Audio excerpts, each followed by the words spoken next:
Israeli forces are fighting pitched battles in Lebanon and in Gaza. The United States keeps leaking that Israel is imminently about to attack in Iran. And the Democrats are accusing Prime Minister Netanyahu of only fighting the war in order to diminish Kamala Harris's chances of getting elected. I'll have information on all of these stories and more coming up on In Focus.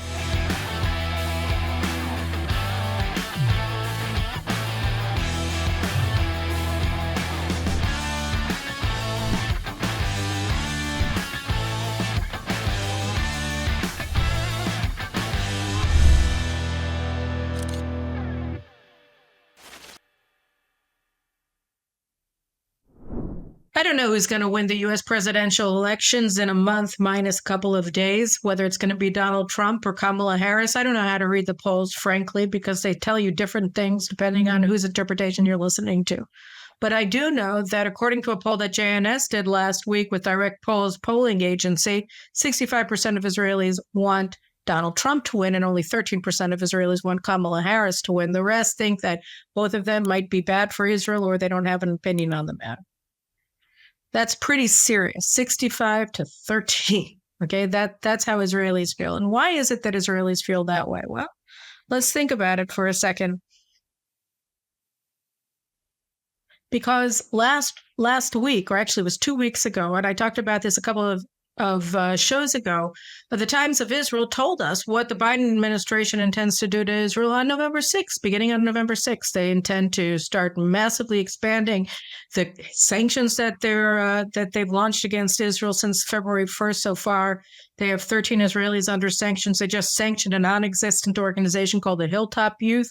And the purpose of that sanction is to essentially give them the arbitrary power to say anybody that they claim is aligned to this non-existent organization, Hilltop Youth, is also under U.S. sanctions. So it's just a blanket way, totally political, nothing factual about anything, to sanction any Israeli that they want to. And I'm sure that they will, starting on November 6th. The Times of Israel article said that they're going to start sanctioning cabinet ministers. They're going to sanction entire organizations whose only fault is that they legally build for homes for Jews in areas that Jews have the legal right to build homes in Judea and Samaria.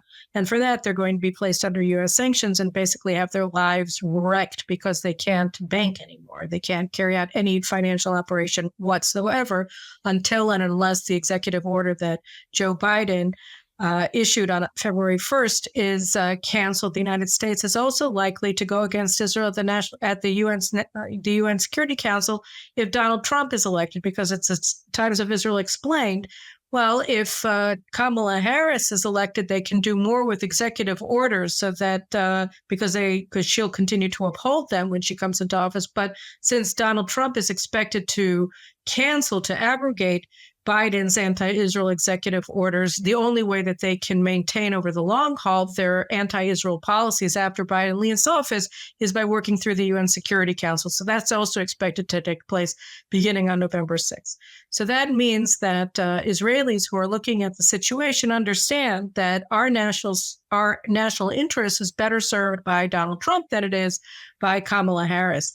And so that explains the polls. But what explains the Democratic allegation that Benjamin Netanyahu is plotting now, is maintaining this war only for the purpose of undermining Kamala Harris's chances of getting elected?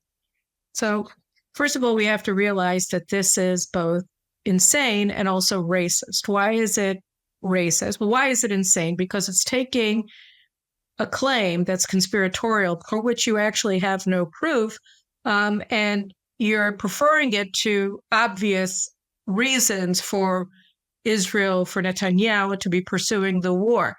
And to go through a couple of these, let's just look at what Israeli forces have found in Lebanon. Not only since the ground invasion began, but also during a series of special forces operations in South Lebanon going back several months. These were caches of arms that were exposed by the IDF spokesman, Daniel Hagari, in a briefing last week. So let's just look at a couple of these caches of weapons that Israel found. So when you look at these videos, what is it that you're seeing? You're seeing extremely sophisticated weapons. You're seeing anti-tank missiles, rockets. You're seeing an enormous amount of explosive charges. You're seeing just an insane amount of ammunition, and you're talking about the kind of rockets and missiles that make Israeli soldiers and veterans of Israel's wars who worked with missiles, who worked with rockets, who worked with this kind of ordnance, terrified. They say this kind of ordnance can destroy entire communities. And that's what they had stored. And where were they storing it? In subterranean tunnels, attack tunnels that were located just a couple hundred meters from the border, not just from the border, but from specific border communities that these various Hezbollah units were charged with targeting, with massacring, with overrunning, with conquering, and massacring the residents of. So we're talking about an October 7th-like attack that was supposed to be carried out by Hezbollah, except instead of taking over kibbutzim like Kfar Aza and Be'eri and killing tens of residents in these small communities, we're talking about them taking over entire cities like Kiryat Shmona, Nahariya, even Haifa, because once you go over parts of the Galilee, you have an open road to Haifa that have tens of thousands, indeed hundreds of thousands cumulatively of residents. So we're talking about a massive genocide that Hezbollah was planning to carry out. And these are among many, these are a small portion of the weapons that Israel has already exposed, and many, many more that Israel has yet to expose, has yet to take control over in South Lebanon. So when you look at this kind of threat that's just, a couple hundred meters from the border, you have to be insane to come away with the conclusion that the only reason that Israel has sent ground forces into South Lebanon is in order to undermine Kamala Harris's chances of getting elected. Because what you're saying is that Israel has no military motive. There's no real reason. There's no real military imperative here of protecting northern Israel, of restoring Israeli sovereign control over northern Israel from Hezbollah, which effectively has deterred Israel from asserting its sovereignty over northern Israel, especially the areas that Israel evacuated on October 8th.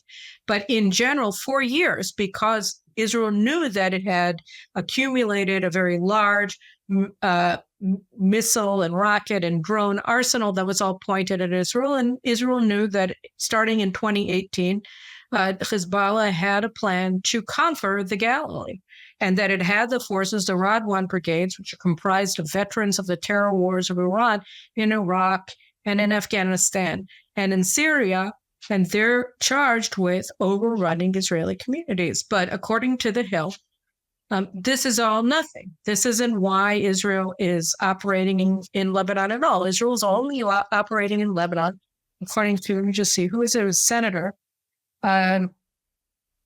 Senator Chris Murray, Democrat of Connecticut. He said, "I certainly worry that Prime Minister Netanyahu is watching the American elections as he makes decisions about his military campaigns in the north and in Gaza. I hope this is not true, but it's certainly a possibility that Israeli government is not going to sign any diplomatic agreement prior to the American election as a means potentially to try to influence the result." Okay, so this is a conspiracy theory, and it is also racist. It is an anti-Semitic allegation against Israel, because all Chris Murphy has to do, Democrat Connecticut, has to do in order to understand why Israel is fighting in Lebanon is look at the threat that Hezbollah poses to Israel. Now, it's true that Israel has decapitated Hezbollah's leadership, and that Israel, through a series of extraordinary operations, intelligence operations, was able to take out a large swath of Hezbollah's operational leadership, its tactical leaders, and its more strategic level leaders from Nasrallah and Nasrallah's replacement on down, with the beepers and the walkie-talkies, and then with the bombing of Nasrallah's bunker and the bombing of Nasrallah's replacement's bunker, etc. That's true. But they still have commanders, and they still have forces. I mean, what happens in an army when a commander is killed? In Israel, we had 3 brigade commanders who were killed on October 7th. What happened to their brigades? Well, they got new commanders. Yes, it takes a little bit of time, but you have 40,000 forces, 20,000 regular forces, 20,000 reservists in the Radwan brigades that are all located adjacent the Lebanese border with Israel, and they know what their orders are. They've been training for the mission of conquering the Galilee for years, since 2018 at least. That's 6 years ago, when Hezbollah's plan to take over the Galilee, when Hezbollah first published its plan, so that we could all know that this is what they were doing, right? So Israel has a threat. It's facing an extraordinary threat from Lebanon, and yet here comes Chris Murphy, and he's saying, no, Israel's only attacking Lebanon for electoral considerations in the United States. That's all, that we don't want a ceasefire because of electoral considerations. But again, no. In order to reach that conclusion, you have to ignore entirely everything that we know about the war in Lebanon, everything that we know about what Hezbollah was planning, everything that we know about what Hezbollah had, what they were preparing for, what they were training for, what they are training for, what they continue to be committed to carrying out, which is the annihilation of Israel, which is the massacre of the people of Israel. But this is pure bigotry to say this. This is to tell the American people, to tell Connecticut voters, to tell voters throughout the United States that what you really need to do is ignore everything that we see about the war, everything that we know about Hezbollah, about Iran that just shot 200 ballistic missiles at Israel in a single evening last week, right? Me and my family, we were all sitting in this room that I tape in from home. I'm in my home studio today. We were sitting here for over, 2 hours or something like that from the time that we got the emergency order from the Home Front Command to go immediately into our shelters. We were sitting here with our dogs, right, waiting for the all clear. And while we were sitting here, we heard boom after boom after boom after boom of missiles or missile interceptors falling all around us in our communities. There were a few boys in one of my son's classes who were stuck. They were stuck outside, and so they were actually taking pictures of what they saw in the sky. And you saw a lot of missiles being intercepted in the area that we live in. And this is not only the case where we live, it's all over Israel.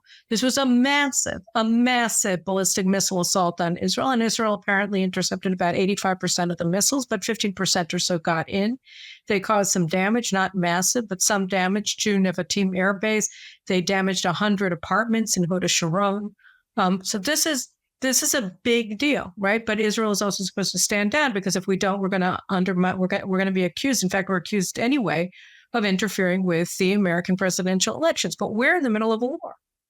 It's our fault that it's the American presidential elections now. What do we have to do with any of that? Nothing. We didn't determine when the U.S. elections were going to be, and we also didn't decide that Hamas was going to invade us on October 7, 2023, and we were going to be finding ourselves in a war for our national survival. But the Democrats are very quick to put out this story. The Hill is very quick to enthusiastically report this story, right? Which is just an anti-Semitic conspiracy, which is just saying that this is what the Jews do, that we're waging this entire war in Lebanon and Gaza. We refuse a ceasefire only because we want to impact the U.S. presidential elections. What we really know from stories that the administration itself has put out over the past several weeks, including the story that I just cited from the Times of Israel, that the United States essentially has a stopwatch. The Biden-Harris administration is holding a stopwatch to Israel's head.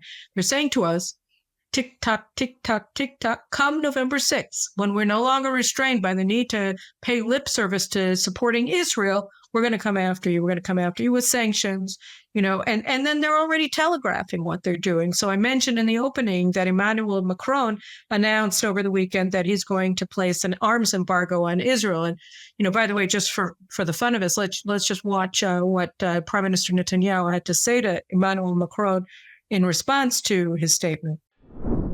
Today, Israel is defending itself on 7 fronts against the enemies of civilization. As Israel fights the forces of barbarism led by Iran, all civilized countries should be standing firmly by Israel's side. Yet President Macron and some other Western leaders are now calling for an arms embargo against Israel. Shame on them. Is Iran imposing an arms embargo on Hezbollah, on the Houthis, on Hamas, And on its other proxies? Of course not. The axis of terror stands together.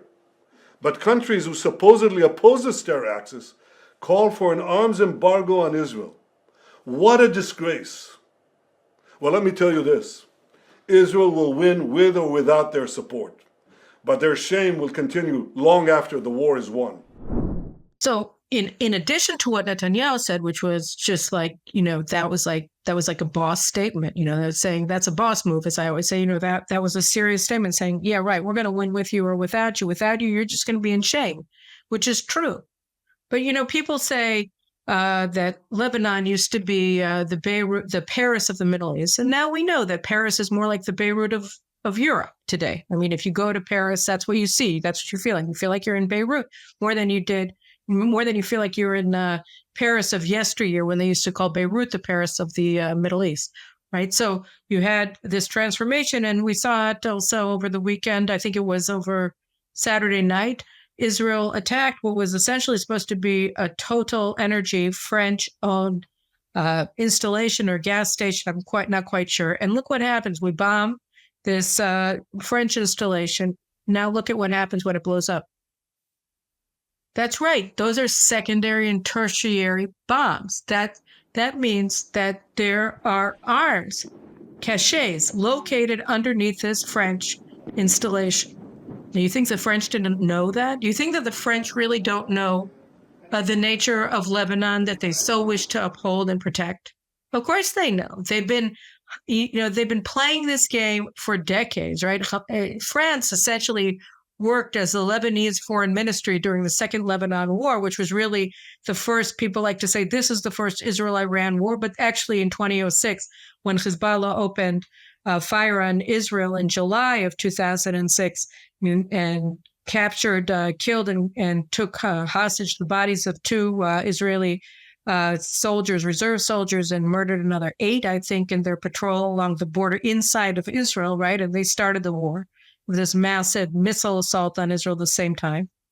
That was the first Iranian-Israel war, or if you will, the first Hezbollah-Israel war, and Hezbollah is controlled by Iran, and therefore it was the first Iranian war against Israel through Hezbollah in South Lebanon.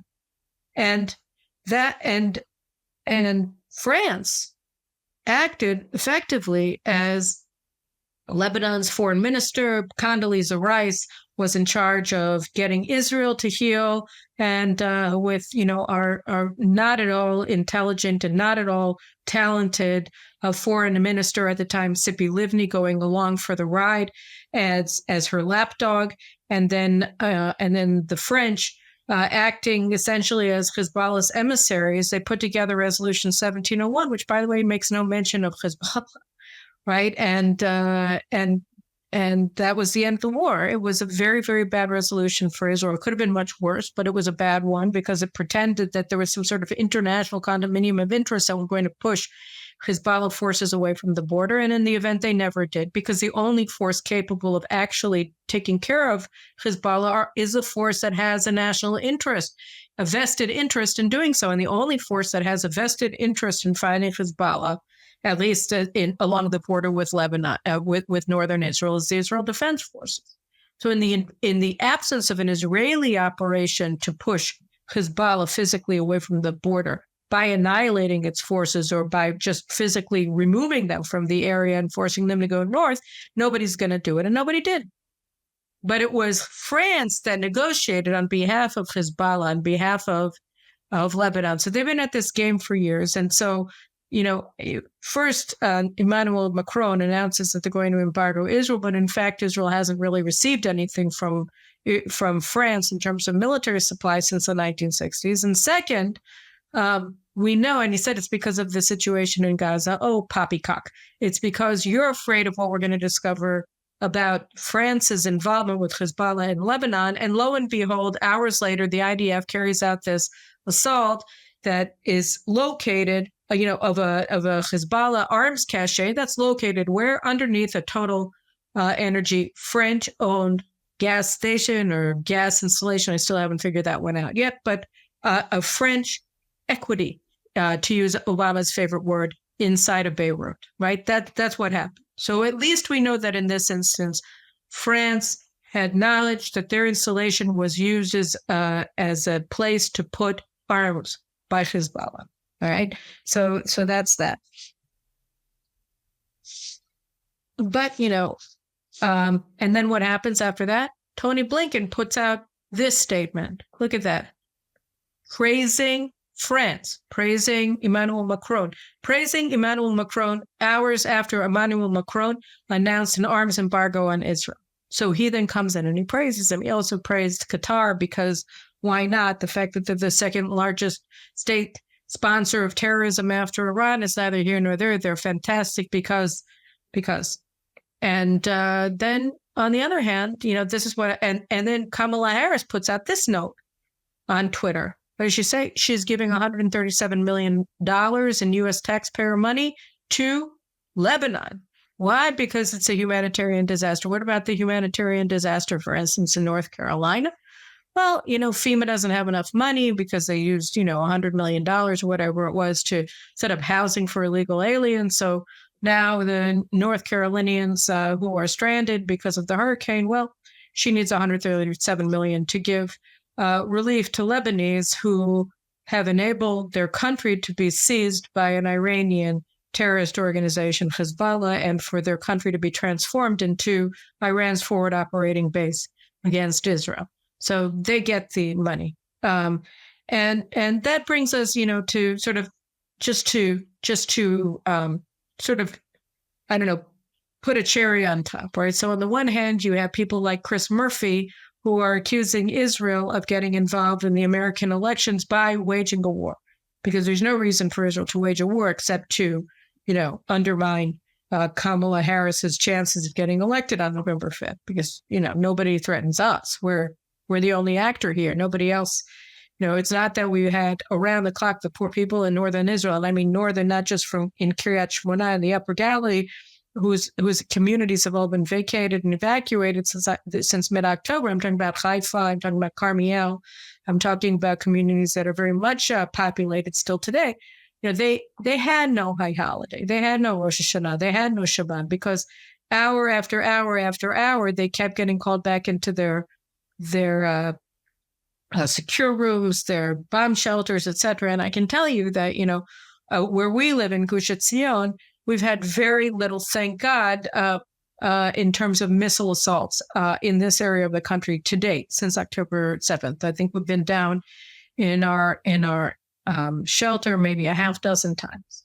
But the people in the north and the people in the south for years before October 7th, I mean, these are people who have to go and sit in their secure rooms, their bomb shelters for hours. And here, it's it's the holiest period in the Jewish year. We were happy. We were at synagogue in the morning, and then we visited with friends. We had them over for meals. We went over to other people's houses for meals.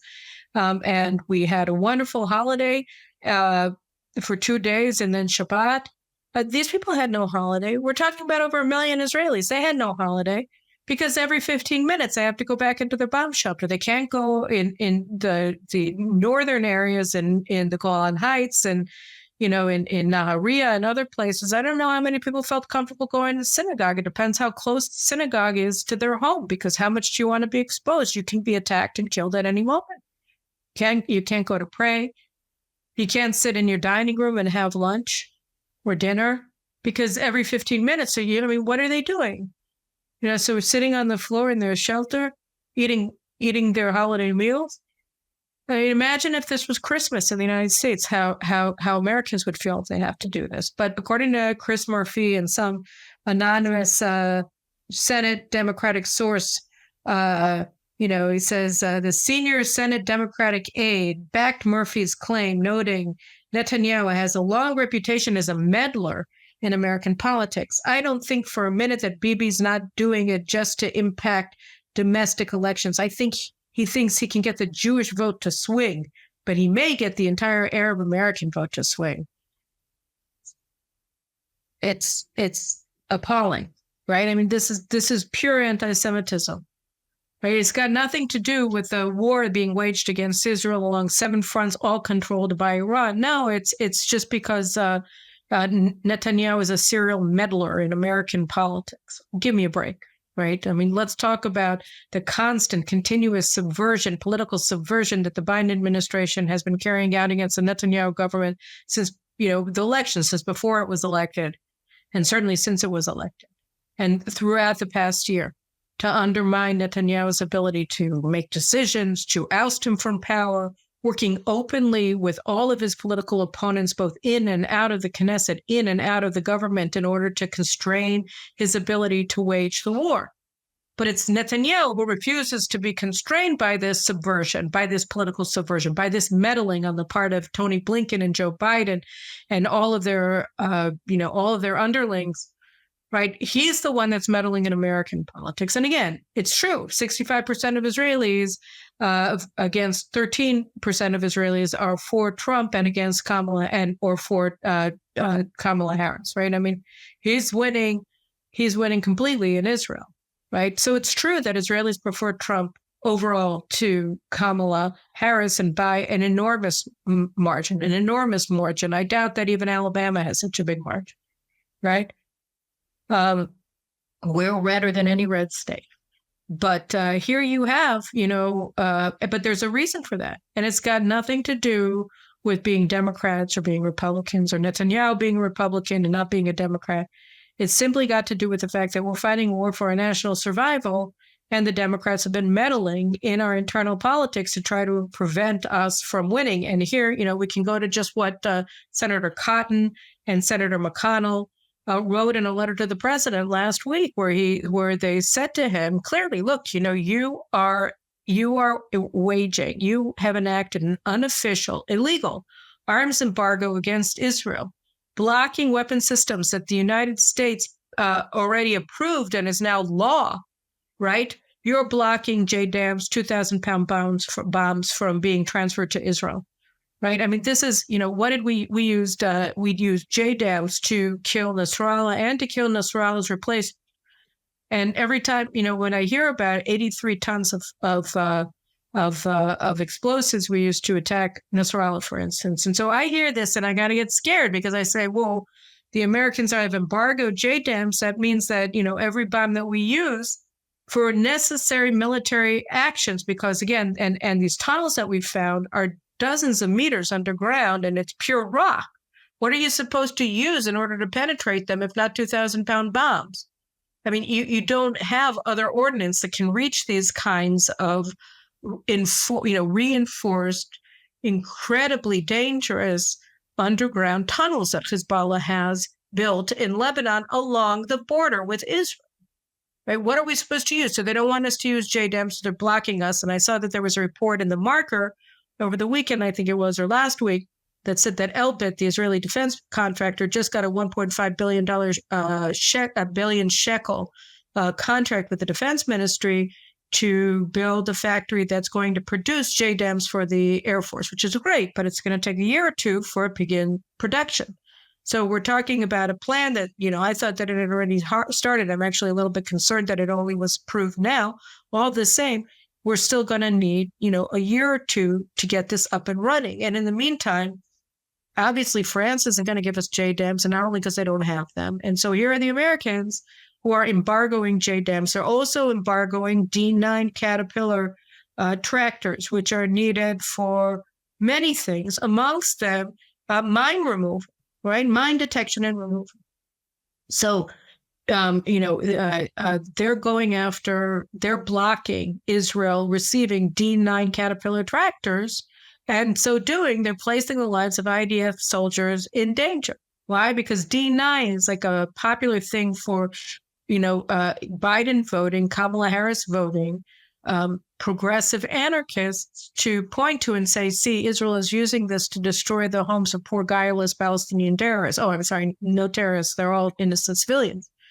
Right. So we have a situation where they're embargoing absolutely necessary weapons systems, and they're also embargoing, according to Cotton and McConnell, Apache attack helicopters that they agreed to sell Israel, but now they're not willing to transfer them. Why? I don't know why, but I can tell you that one Apache helicopter is probably worth a battalion of tanks.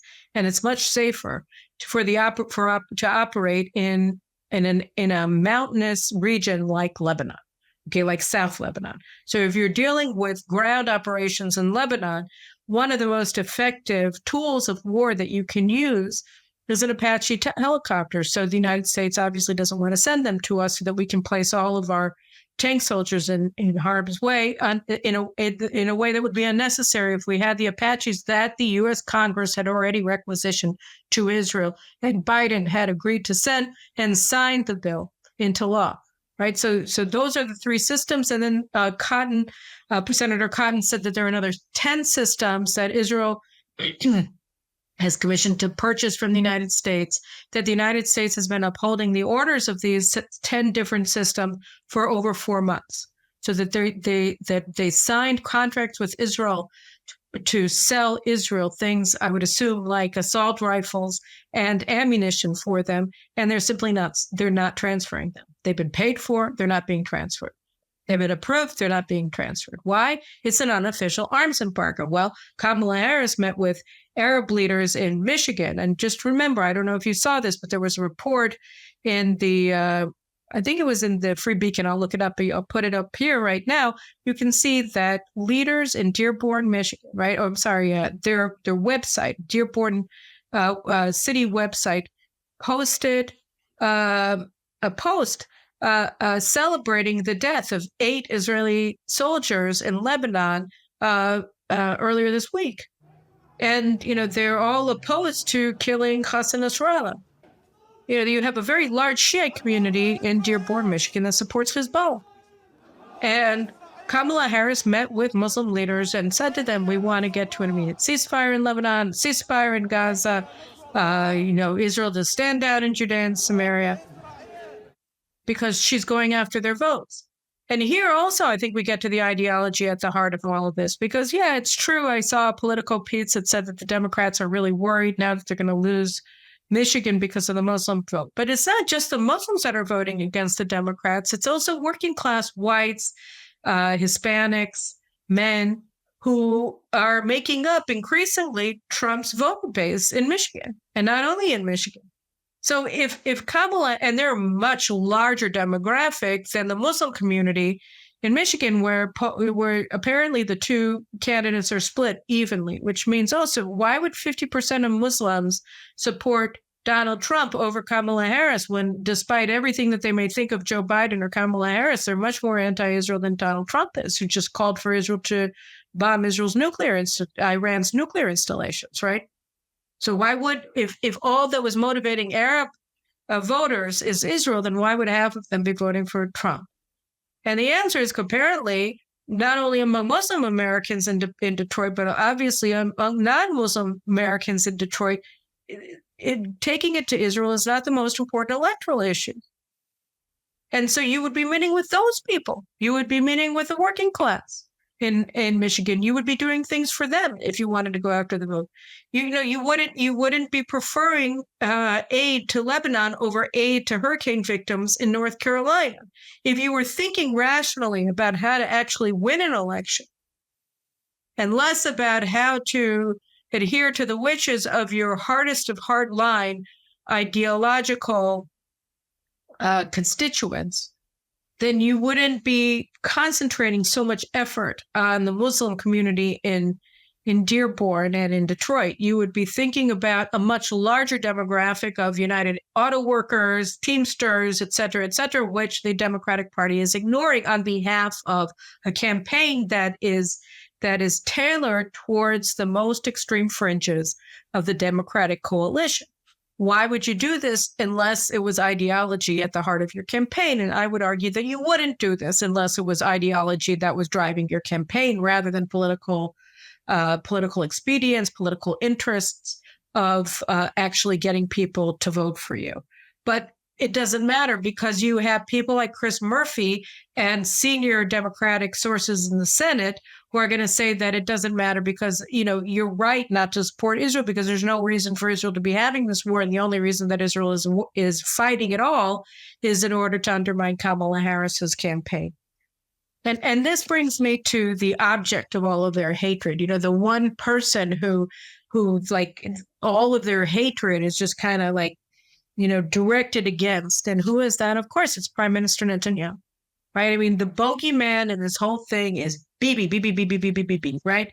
I certainly worry that Prime Minister Netanyahu is watching the American elections as he makes decisions about his military campaign in the north and in Gaza, right? And then the Senate Democratic aide, he said, I don't think for a minute that Bibi is not doing it just to impact domestic elections. I think he thinks he can get the Jewish vote to swing. So this is Bibi, right? Bibi is living rent-free in their brains, right? He's the one. He's the terrible one. He's the meddler. He's the rogue actor in all this. Not Iran, not Hezbollah, not Hamas, right? It's all about him. And here, I think it's really important just to end this with an appreciation of the Prime Minister. On Saturday night, Channel 12, their correspondent, Omi Maniv, had this investigation of the operations branch of the IDF's failed response to the invasion of October 7th. And one of the things that came out, and again, not for the first time, is that the IDF, with top brass, had all of this information about Hamas's intentions, both historical and imminent, to invade Israel on October 7th, including in late night conversations between the chief of staff and operations chief and the commander of the Southern Command. And they chose not to do anything because they didn't want to undermine intelligence sources, expose intelligence sources. Who knows? That's what they said in the investigation. But it's not just that they didn't tell the police to, close up the Nova Music Festival, to save all the lives of the over 360 young people who were murdered just for wanting to dance and raped and brutalized and kidnapped by these Hamas terrorists on October 7th. It's not just that they didn't tell the police. They didn't tell the Gaza division commander, wake up your soldiers so that they should be on guard duty at dawn. And then tell them to arm the tanks, and put them at the border. They didn't have many tanks, but they had some, and they weren't at the border, right? And they weren't armed. Nothing. They totally failed, right? But it wasn't just them that they didn't tell to do these things. It was also Prime Minister Netanyahu that they didn't tell. They didn't wake him up. They didn't tell his military attaché everything that they knew about what Hamas was doing. They had their interpretation, which was insane. They said that Hamas was only practicing because they were afraid that Israel was about to invade. And so the underlying assumption is that the reason not to actually guard at dawn on October 7th is because you don't want to make them, you don't want to do anything that would reinforce their suspicion that you're about to invade. So you don't actually even wake up your guards, right? And so you had hundreds of soldiers who were murdered in their beds, right, on October 7th, because these people are that incompetent. But Netanyahu didn't know. To the contrary, a week before the invasion, they met with the prime minister and they told the prime minister that there was no threat emanating from Gaza that was imminent, that Hamas remained deterred. So they said this to him, and then he went up north for a vacation, just as I did with my family. I saw the protesters who had come in from Tel Aviv making noise all over the place while we were trying to enjoy a vacation. They were undermining our vacation. Imagine what they did to the prime minister and his wife, who were simply trying to have a couple of days of R&R. And they, of course, never would have been there if the army had told the prime minister what they knew about Hamas's preparations, but they didn't. They hid it all from the prime minister, right? So this is the general staff. And at every point since October 7th, you've had total support of the IDF general staff for every ceasefire offer on the table. Herzi Halevi did not want to go into Lebanon. He didn't want to carry out the beepers thing. He didn't want to go against Qasem Nasrallah. And the other thing that's so astounding is that, the special forces found all of these weapons, hundreds of meters from the border, right across from Israeli communities, and yet you had the general staff and Yoav Gallant, right, calling for Israel to agree to some sort of diplomatic deal with Hezbollah that was going to leave all of these people and their arms in place, which is insane. So they're saying that the 60, 80,000 Israelis who were evacuated from their homes should have come back anyway, even though they knew what was waiting for them on the other side of the border. They were suing for a ceasefire in Lebanon and, of course, in Gaza throughout this war. And the only person who blocked that is Netanyahu. So far, what Netanyahu accomplished over the past year of October 7th, again, where the army knew about what was planned and they hid it all from him, is, first of all, he prevented Israel from losing the war. It's only because of his leadership that Israel didn't lose yet, right? That's it. Because had it been up to Chief of Staff of the IDF, Herzl Levy, and his generals, or Defense Minister Yoav Gallant, we would have sought a ceasefire without victory. We would have accepted one without victory, which would have left Hamas in charge of Gaza and would have left Hezbollah at the border with its weapons, with Nasrallah and all of the officers who have been taken out, right? In charge, intact, with all of their body parts. Capable, willing, and able, and poised to invade Israel. So he is the reason that we didn't capitulate. He's the only reason, I would argue, he and the Israeli public that refused to capitulate. He and our soldiers who have been fighting like lions for an entire year. I'll just say something else. We have this heroism forum. And they put up they have a big tent across from the Prime Minister's office, and Prime Minister Netanyahu went in and out of nowhere, and he visited them last week. And I was walking my dogs over the weekend and over the holiday and one of the afternoons, and when you pass by, when you drive by all the time, their banners, and they have all the pictures of of many of the soldiers who were killed, and then a demand to fight to victory on the top. And as I was walking there past it, I thought, hey, you're not in your car. You can stop. Why don't you look at the pictures? Why don't you look at the people? Why don't you look at these soldiers? And it just breaks your heart. Girls, boys. I mean, these are Israel's best of the best. And they're all dead. And they all gave their lives fighting this war to date. Hundreds and hundreds of them. And I looked at all of them, and I took some time, and I looked at every single one of their pictures. And I started crying, and that makes sense. But just think about it. All of them, along with the 800 civilians who have been killed, they were all alive a year ago. They were all alive on October 6th. They were all young and good looking and had their whole future ahead of them, their whole lives ahead of them. And they're all dead now, fighting this war. And the only person who said you did not die in vain, who said, we're fighting to victory. Your sacrifice is going to lead us to an historic victory, to a rebirth of our national mandate, or whatever you want to call it, to our national life. We're going to remove these strategic threats from our borders in Gaza and in Lebanon and in Iran. Is Netanyahu. And then we get him, we get a Senate source saying, I don't think for a minute that Bibi's not doing it just to impact domestic elections. How obscene, how horrible, how stupid, how anti-Semitic can you be? I mean, really?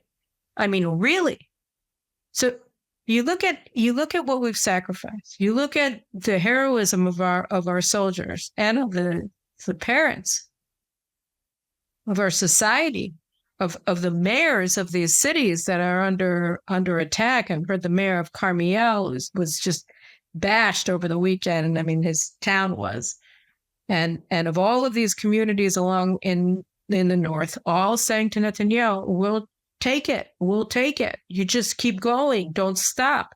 We want to win. We don't want life to go back to normal until this threat to our very existence has been taken out. That takes courage. We have a very courageous people here in Israel. And thank God we have a very courageous leader at the helm. And then we have a bunch of cowards who cower before the Americans, who cower before the UN, before Macron. They're, let's capitulate. Winning, that's a lie. It's a fantasy. You can't win. Yes, you can, and we are. But we wouldn't have gotten to the point where we feel like we're on the path where, yes, we've seized the initiative in Lebanon and in Gaza, and you have people crying uncle in both places, saying, "Let's give up. Let's let the hostages out. Let's Hezbollah is destroying Lebanon." You're getting these voices. You're not getting them in Israel, except for the same people who've been rioting against the government since November 2022 when it was elected. So, look at these voices, listen to them, and what do they say? And in Israel, a year into the war, the public will to win is stronger than ever. Our military is better than ever. I mean, if you compare where we were as a military force on October 6th to where we are on October 6, 2024, in terms of our soldiers, they're now veterans of Gaza when they go into Lebanon. And yes, it's true, we're facing a horrible sacrifice there as well. And nobody takes it lightly. Nobody. But we're stronger than we were a year ago. We're more united than we were a year ago. And yes, overwhelmingly, we want a president in the United States in power who's going to support our will to win and our imperative victory. Yeah. And that's not a conspiracy. That's a national interest. It would be great if we got that on both sides, if it was a bipartisan position in the United States. But it doesn't feel like it is anymore. And that's the problem that we face in Israel vis-a-vis the United States. And in the meantime, we have until November 5th. And every day is a day. Every day is a day that's not going to be restored. And we have to make the most of every single one of them, despite everything, despite Chris Murphy, and despite all of these anonymous sources. And these U.S. publications like The Hill that are willing to print conspiracy theories as news, right? We have to be willing to go forward. And thank God, right? At this time in our history as a people, we have an incredibly courageous people. We have an incredibly courageous prime minister. So those are my thoughts going into October 7th tomorrow. And I'll see you again later this week. We have a special from Faraz that we shot last week that we're going to be releasing as well for the anniversary. So take care, and we'll see you again very soon.